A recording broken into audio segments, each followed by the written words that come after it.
First, I would like to say that it was one of my subscribers, Sloan Jackson, who first notified me of the death of Nate Thurman, and he's a very astute historian of the history of the NBA.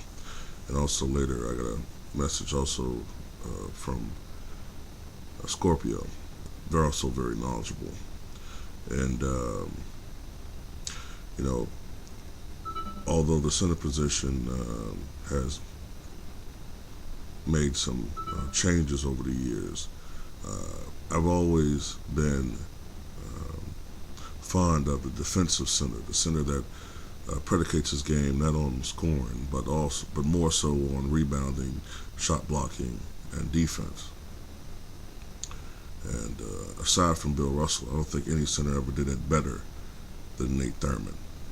Um, Nate Thurman passed away at the age of 74 after a brief fight with leukemia.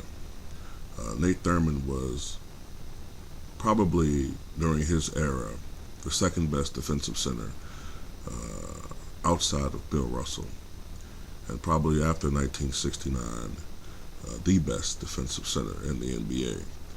Um, he started his career coming out from Bowling Green, and he started, I believe, he started playing aside Wilt Chamberlain, played the power forward position.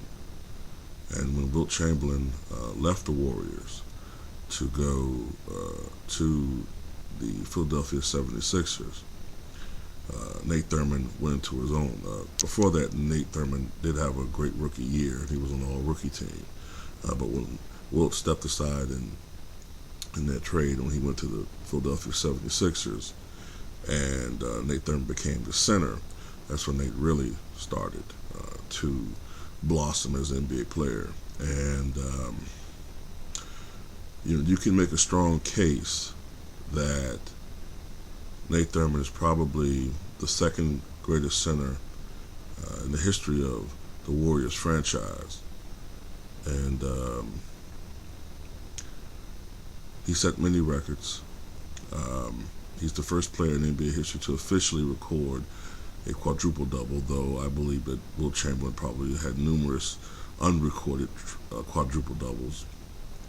Nate Thurman is the only player outside of Wilt Chamberlain and Bill Russell to record 40 rebounds in a playoff game. And I believe outside of Bill Russell and Wilt Chamberlain, he's the only player to exceed 21 rebounds per game in a season as far as average is concerned. He was a tremendous passer. He was the best screen setter in the NBA during his era as far as big men is concerned. And he was a dominant player. Wilt Chamberlain said that he gave him more trouble as far as playing against than Bill Russell. He had a tremendous wingspan, which was even greater than that of Wilt Chamberlain. And he also had incredible evenness in his game, so to speak, for his career. Nate the Great, one of the greatest nicknames, I think, of all time, by the way. Nate the Great averaged 15 points and 15 rebounds per game for his career. Let me look at some of his career achievements. Give me a little time here. For his career, before I get into that, Nate Thurman also, after his tenure with the Golden State Warriors, he played with the Chicago Bulls.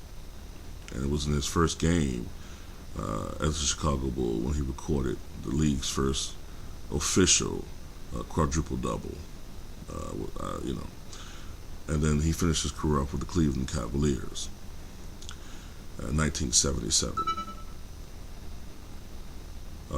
He was a 7-time NBA All-Star. Twice he was on the first All-Defensive team. 3 times he was on the All-Defensive second team. He was voted in 1996 as one of the 50 greatest players of all time. His number 42 is retired by the Golden State Warriors, as well as with the Cleveland Cavaliers. And why his number has been retired by the Chicago Bulls, I have no idea. I did a video about that earlier, which led into me doing the new series. I don't understand why the Chicago Bulls haven't retired more numbers. You know, why haven't Artis Gilmore's number been retired by the Chicago Bulls? Why haven't Norm Van Leer's number been retired by the Chicago Bulls? I have no idea. Why is his number 2 number retired? One of my subscribers made a great point. Why hasn't Horace Grant's number 54 been retired? You know, I don't get that. You know, Chicago really disrespects a lot of their players. But, you know, that's another video for another time. Nate Thurman, one of the greatest centers of all time, has died at the age of 74. May he rest in peace. Nate the Great Thurman.